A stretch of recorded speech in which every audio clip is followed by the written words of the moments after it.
नमस्कार मित्रों, रामायण हिंदू धर्म के प्रमुख ग्रंथों में से एक है। इसके सभी पात्र अपने आप में अद्भुत हैं। असीम शक्तियों से परिपूर्ण कई पात्र हैं जो अपने विचारों से राम यानी सत्य पक्ष तथा रावण यानी असत्य पक्ष में आते हैं। मेघनाद, कुंभकर्ण जैसे योद्धा इन्हीं असत्य पक्ष का नेतृत्व करते हैं, जबकि सुग्रीव, हनुमान और अंगद जैसे सूरवीर सत्य पक्ष में प्रभु शरण में रहते हैं। इन्हीं में से एक पात्र हैं जामवंत जी।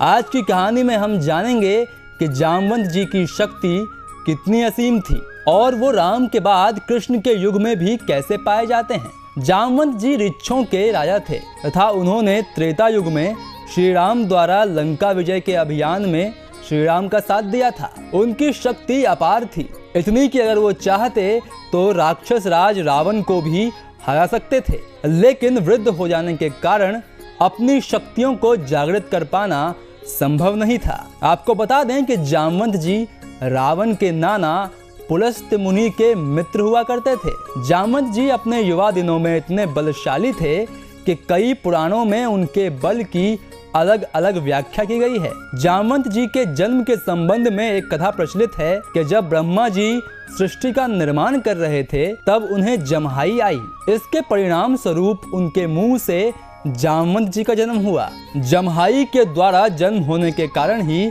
उनका नाम जामवंत पड़ा। रामायण में वर्णित है कि उनकी उम्र 6 मनवंतर से भी अधिक थी, यानी कि जामवंत जी ने मत्स्य अवतार के अलावा भगवान विष्णु के सभी 7 अवतारों को देखा है।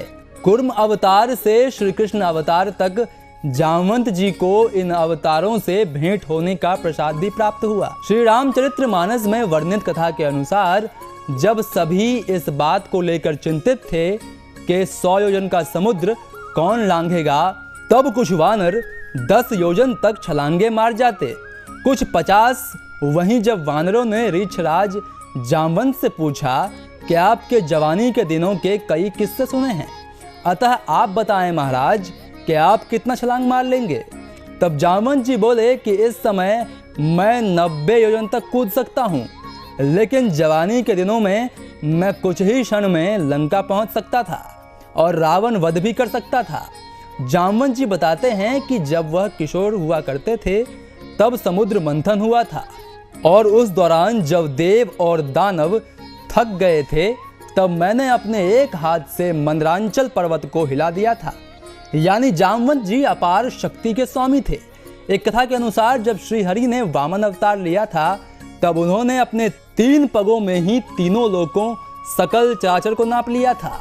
तब जामवंत जी ने महज 3 क्षण में ही विराट वामन अवतार के 7 चक्कर लगा दिए थे।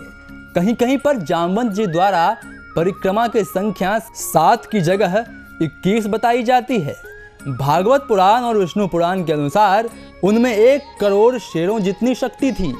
इससे अंदाजा लगाया जा सकता है कि उनकी शक्ति कितनी अधिक रही होगी। लेकिन मित्रों, जामवंत जी को अमरत्व का वरदान मिला हुआ था, तो फिर वो वृद्ध क्यों हो गए? इसके पीछे का रहस्य वामन अवतार की कथा में ही मिलता है। जब जामवंत जी विराट वामन देव की परिक्रमा कर रहे थे तब उनके पैर के नाखून से महामेरु पर्वत का ऊपरी भाग थोड़ा खंडित हो गया था, जिसे पर्वत ने अपना अपमान समझा, जिसके परिणाम स्वरूप जामवंत जी को अपनी शक्तियों को खोने का श्राप मिला।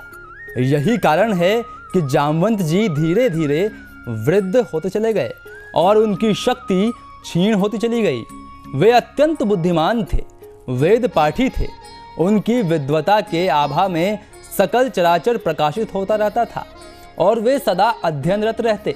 अपने जीवन काल में इतना समय देखने के बाद उन्हें सभी वेद, सभी पुराण कंठस्थ हो गए थे।